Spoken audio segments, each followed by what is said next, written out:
Ooh,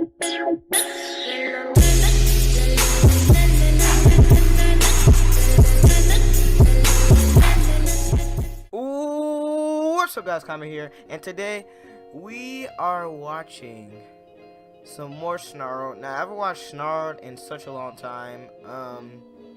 You know, since you guys missed Snarled, I guess, since I haven't posted Snarled on my channel in a long time. You guys seem to love it. You know, you guys seem to hit that like button on my other videos. So yeah, we're gonna watch some more Snarled. This one's called My Lucky Boy, and make sure you hit that like button. And I know you guys been waiting for me, you know, to do the challenge. I just don't have time to do it. You know, I just been studying at school. You know, I have a couple of tests that's coming up, so you know, I just haven't had the time. And also, maybe soon I may be doing some live streams on Fortnite. If you guys want to, this video has to get 10 likes if you guys want me to do Fortnite on my channel. So we're just gonna hop in right into this video. Hey, I'm Sapphire. Wanna hear something scary? Oh, I haven't heard that in such a long time. My lucky boy. How lucky is your boy? The following is based on a story submitted by Jason, told from the point of view of his mother. I always thought my son Jason was lucky.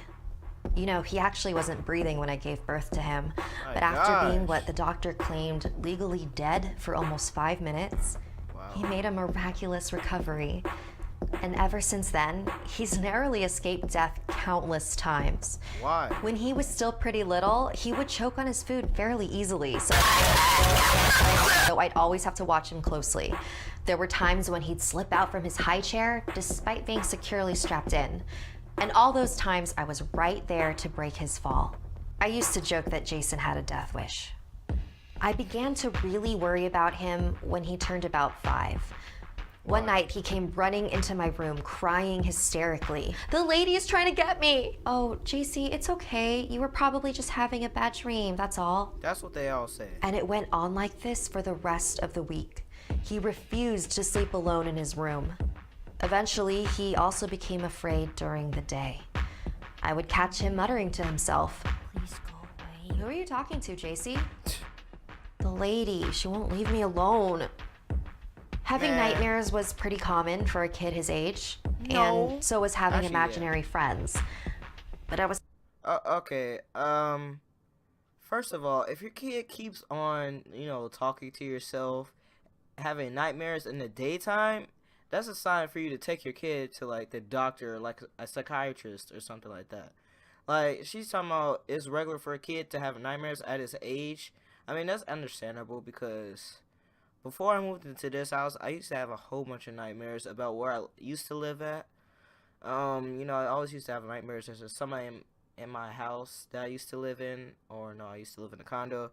But you know, I used to have nightmares almost every single day. Well, not every single day, you know, every so often. But this, you know, your kid almost dying like a whole bunch of times. It's just, do you think there's something wrong with your kid, like muttering to himself? I mean, I bet you she's gonna say he has an imaginary friend. Imaginary friends. Imaginary friends. I bet that's what she's gonna say, but I don't know. I was starting to really worry about his mental health. See? He was losing sleep, he wouldn't eat. I could just feel him slowly falling apart. Take him to the hospital. So I took him to a child psychiatrist. Unload harmful information in your little yellow head. There you go. Like I watched said. from afar as Jason told the doctor about the woman who was tormenting him day and night. The doctor handed him some crayons and paper and told him to draw what the woman looked like. When Jason was done, he handed the paper to the doctor, who was visibly startled. He gestured for me to come outside the room with him to talk. Let me see.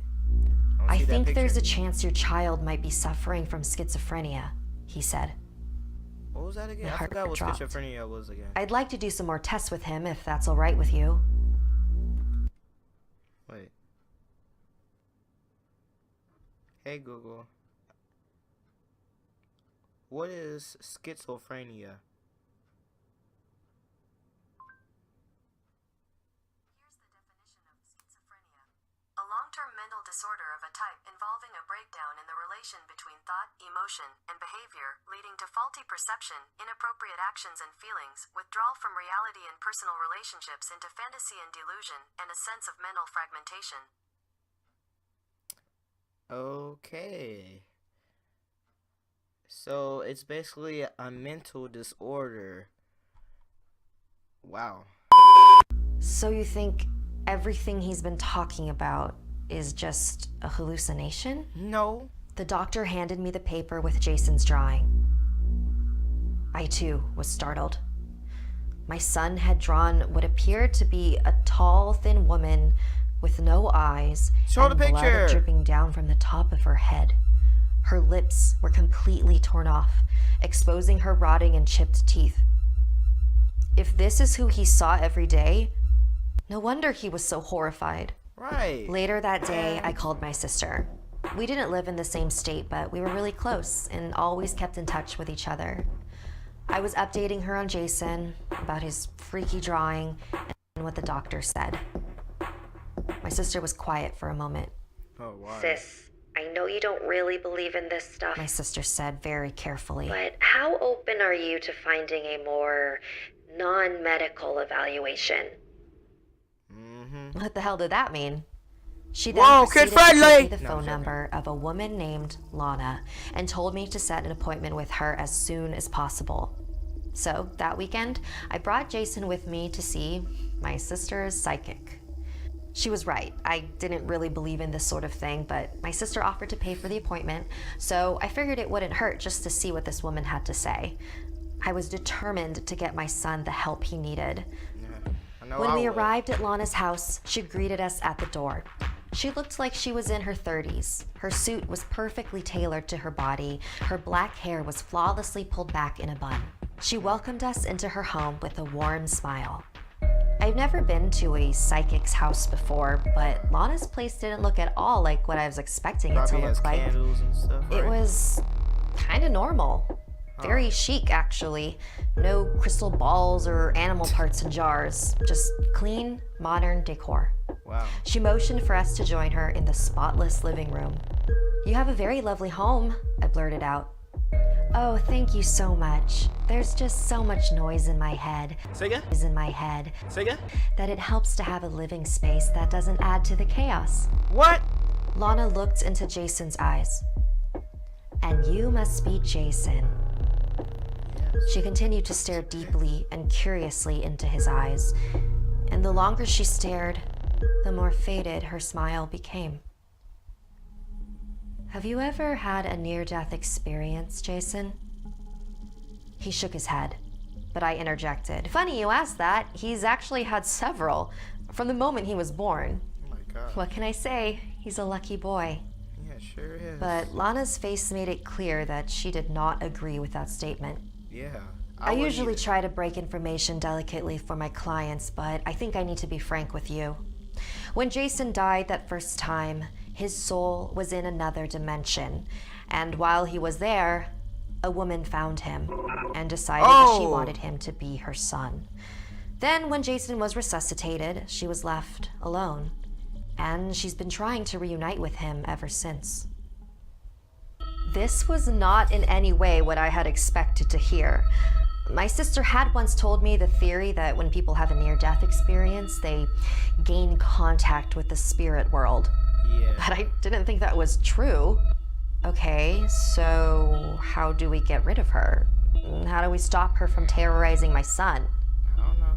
Lana shrugged. "You already know what she wants." We left shortly after that. She wants honey. You guys remember from the other episode when that other kid? You gotta give that girl some honey. You got $1,000 expensive honey. You guys may remember from my I'm not sure if it's the last episode, but remember that ghost wanted honey and wine. That was crazy. I don't know why a ghost would want wine. You can't even drink it. But you know. I texted my sister that she wasted her money on a fraud. I decided that we were going to continue the evaluation with the child psychiatrist and go about this the right way. Sure. Okay, buddy. Later that night, Jason asked to sleep in the bed with me, like usual. Again. But in the middle of the night, I woke up to a tapping on my shoulder. Oh, Jason was standing by the heck. bed, looking down on me. His face was incredibly calm. JC, is everything okay? I just wanted to say goodbye, Mommy. Goodbye? Where are you going? With new Mommy. What? He gestured behind him, and for the first time, I saw her. Don't you? Oh my god! Oh heck Don't no. worry, Mommy. I'm not scared anymore.